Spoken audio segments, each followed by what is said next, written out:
नमस्कार दोस्तों, मैं विवेक आपके अपने एजुकेशनल चैनल पे आपका स्वागत करता हूं। आज हम आपको दोस्त बताएंगे आपका जो आप लेखपाल का यूपी ट्रिपल एससी द्वारा बहुचर्चित एग्जाम दिए हैं और आपका जो हम कट ऑफ बताए हैं, यदि उसके अंतर्गत आप हैं, आप सीरियस स्टूडेंट हैं, तो आपको हम बताएंगे कौन कौन सा आप डॉक्यूमेंट अपना रेडी रखिए, क्योंकि रिजल्ट बहुत जल्द आने वाला है। जल्द या जब भी आए तो आपको कौन कौन सा डॉक्यूमेंट रखना है, रिजल्ट जैसे ही आने वाला होगा हमें जो भी सूचना मिलेगी हम आप तक जरूर पहुंचाएंगे। तो आइए आपको हम बताते हैं आपके लिए कौन कौन सा डॉक्यूमेंट जरूरी है। तो आप हमारे साथ देखेंगे तो इसमें आप देखेंगे मार्कशीट,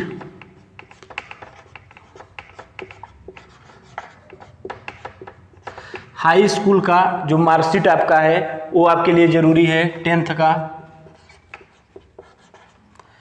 उसके बाद सर्टिफिकेट जो जिसे सनद भी कहते हैं हिंदी में, तो आप देखेंगे सर्टिफिकेट भी आपका जरूरी है हाई स्कूल का।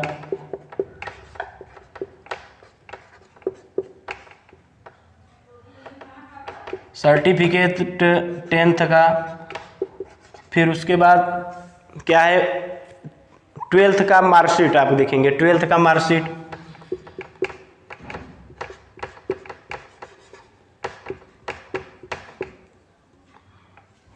मार्कशीट 12th का, सर्टिफिकेट भी 12th का आपको चाहिए। कभी कभी क्या है कि अब तो है हाई मतलब इंटर का जो है मार्कशीट भी सर्टिफिकेट दोनों एक ही में आने लगा है। इससे पहले जो आपके स्वतंत्रता सेनानी वगैरह है और 2010-11 के पास आउट हैं, तो उसमें क्या है हाई स्कूल मतलब इंटर का सर्टिफिकेट भी आपको अलग से मिलता था, अब तो एक ही में आने लगा। तो आप 12th का सर्टिफिकेट भी आप ओरिजिनल आपका मतलब रखिएगा। फिर उसके बाद आपको वैलिड आईडी प्रूफ आपको ध्यान देंगे, जो भी है आपके पास आधार कार्ड, 2 आप आईडी प्रूफ रखिएगा,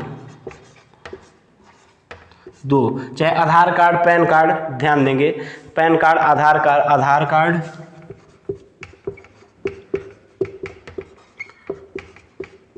एंड पैन कार्ड। फिर उसके बाद आपको क्या रखना है, इतना आप देख लीजिए 1 2 3 4 5, ठीक है। फिर उसके बाद आपको रखना है पेट का सर्टिफिकेट, जो पेट का आप सर्टिफिकेट आपका था उसे भी आप रखिएगा, PET FICATE, ठीक है। फिर उसके बाद 7वां नंबर आपको हम बताएंगे, आप एप्लीकेशन फार्म जो आपका लेखपाल का एप्लीकेशन फार्म भरे थे उसको आप भी रखिए, उसे भी आप रख लीजिए अपना सुरक्षित, APPL।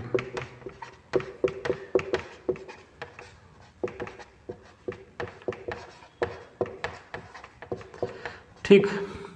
फिर आप देखेंगे क्या है कि कास्ट सर्टिफिकेट आपको रखना होगा। यदि आप OBC हैं, EWS हैं और SC ST हैं, तो आपका जो कास्ट सर्टिफिकेट होता है उसे भी आप रख लीजिए।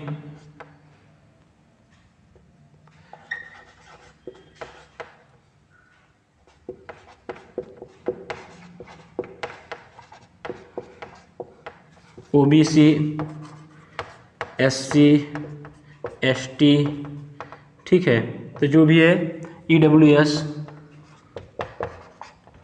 तो आप अपना कास्ट सर्टिफिकेट भी रख लीजिए, ठीक है। अब हम देखिए और कुछ चीज़ हम भूल रहे हैं, आपके पास फोटो, आपका नया फोटो आप खिंचा लीजिए, 10 के आसपास रख लीजिए, 5-7 लगेगा लेकिन एक्स्ट्रा रहने दीजिए। 9वां नंबर आप फोटो 10th हम ध्यान देंगे, आप बढ़िया फ़ोटो अपना खिंचा लीजिएगा। क्या है कि नया फ़ोटो आपके पास रहेगा तो सही रहेगा, क्योंकि आप नौकरी पाने के नज़दीक जा रहे हैं, तो आप कहीं भी चूक मत करिए मेरे तरफ से, और मेरा कर्तव्य है कि आपको सही इन्फॉर्मेशन ज़रूर दें। फिर उसके बाद क्या है, मेडिकल सर्टिफिकेट भी आप बनवा लीजिएगा, जैसे ही आपका डेट आएगा वो बन जाता है, आप ध्यान देंगे। करेक्टर सर्टिफिकेट आपको जो बनाना है अभी हम नहीं बताएंगे, करेक्टर सर्टिफिकेट और मेडिकल सर्टिफिकेट आपको हम बताएंगे कब बनवाइएगा।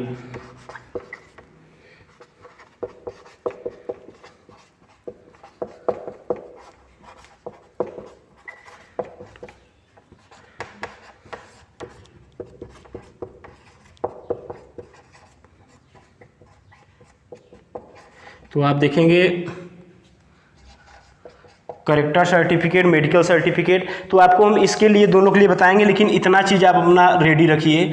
मार्कशीट 10th का, सर्टिफिकेट 10th का, मार्कशीट 12th का, सर्टिफिकेट 12th का, वैलिड आईडी प्रूफ, आपको आधार कार्ड या पैन कार्ड, फिर पेड सर्टिफिकेट, अप्लीकेशन सर्टिफिकेट जो आप मतलब एप्लीकेशन फार्म जो थे आप भरे थे उसके लिए लेखपाल के लिए, उसे भी आप उसका भी कापी रख लीजिए। फिर कास्ट सर्टिफिकेट, यदि OBC ST SC EWS हैं तो आप अपना कास्ट सर्टिफिकेट, फिर 10 फोटो आप नया खिंचा लीजिए, करेक्टर सर्टिफिकेट और मेडिकल सर्टिफिकेट। तो इतना डॉक्यूमेंट आपका लगने वाला है। तो दोस्त हो सकता है हम एक आध डॉक्यूमेंट भूल रहे हैं और आपके पास CCC का डिग्री है, जो भी आपका उच्च डिग्री है, उन सब का आप रखे रहेंगे तो सही रहेगा, लेकिन इतना जो है आपका ज़रूरी है, आप ध्यान देंगे। हम कुछ भूल रहे होंगे तो आप कमेंट बॉक्स में कमेंट करिएगा। तो ठीक है, यदि आपको इन्फॉर्मेशन अच्छा लग रहा हो तो दोस्त चैनल को सब्सक्राइब, दोस्तों को शेयर करना बिल्कुल मत भूलिएगा। ठीक है दोस्त, चलते हैं, सब्सक्राइब जरूर करिएगा। हम एक बार पुनः बोल दे रहे हैं, आप लोग वीडियो देख के चले जाते हैं, सब्सक्राइब नहीं करते हैं। आप यदि वीडियो देखे हैं, आपको वीडियो अच्छा लग रहा हो तो जरूर सब्सक्राइब करिएगा। ठीक है, चल आज हम दोस्त एक बहुत ही महत्वपूर्ण वैकेंसी के बारे में बताएंगे। आप बिना पेट क्वालिफाइड किए आप इस वैकेंसियों में शामिल हो सकते हैं। वो कौन सी वैकेंसी है? आपका इलाहाबाद हाई कोर्ट का ग्रुप C और ग्रुप D का वैकेंसी है। तो इसमें आप यदि इच्छुक होंगे, यदि आप तैयारी कर रहे हैं तो इसको जरूर आप फॉर्म फिल करिएगा, यदि आप ये भी मानक रखते हैं जो इस एग्जाम में मांगा है। तो आइए दोस्त हम बात करते हैं इलाहाबाद हाई कोर्ट का जो ग्रुप C और ग्रुप D का एग्जाम है। तो इसके बारे में बता दें दोस्त, इसका 30/10/2022 अर्थात 30 अक्टूबर 2022 से फॉर्म आपका फिल होना स्टार्ट हो गया है और 13/11/2022 13 नवंबर 2022 तक लास्ट डेट है। तो आपको दोस्त मालूम होना चाहिए मात्र 13 दिन आपके पास है। तो समझ सकते हैं बहुत ही अच्छी वैकेंसी है। इस बार पद बढ़कर आए हैं, कोविड की वजह से लगातार वैकेंसी नहीं आ रही थी, तो यदि इस बार आई है तो ज़्यादा आई है। तो आप सोचेंगे बहुत ज़्यादा, लाख 2 लाख इसमें आपको अपेक्षाकृत इसमें लाख 2 लाख कभी वैकेंसी देखने को नहीं मिलता है, लेकिन जो हर बार मिलता है उससे थोड़ा ज़्यादा मिला है। तो अभी हम बताते हैं कितना पद है। इससे पहले आपको दोस्त बता दें कि 30 अक्टूबर से 13 नवंबर तक आपका फॉर्म भरने का वो है। फिर उसके बाद लास्ट डेट मतलब फीस पेमेंट करने का 14 नवंबर तक है। करेक्शन डेट 15 से 16 नवंबर 2022 है। ठीक है दोस्त, और आपका जो एग्ज़ाम होगा दोस्त ये आपका ऑफलाइन होगा। ठीक है, और आपको बता दें इसमें फार्म जो स्टेनोग्राफर का है जनरल OBC और EWS के लिए 1000 रुपये आप ध्यान देंगे। स्टेनोग्राफर के लिए 1000 रुपये आपको फीस पेमेंट करना पड़ेगा।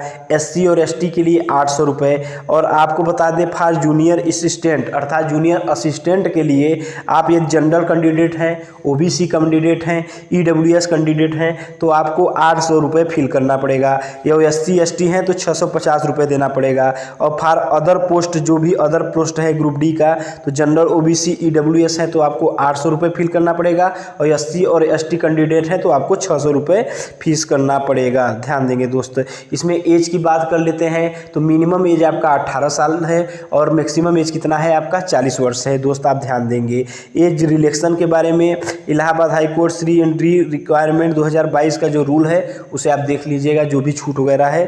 तो आपको इसमें हम बता दिए, इसमें स्टेनोग्राफर का पद आया है, जूनियर असिस्टेंट का पद आया है और ड्राइवर का पद है और ट्यूबवेल ऑपरेटर कम टेक्नीशियन का पद है और प्रोसेस सर्विस सर्वर का है और प्यून का है। कई मतलब इसमें पद है दोस्त। सबसे ज़्यादा इसमें आपका पद देखने को मिलेगा आपको स्टेनोग्राफर ग्रेड 3 हिंदी के लिए 881 पद और स्टेनोग्राफर ग्रेड 3 इंग्लिश के लिए 305 पद है।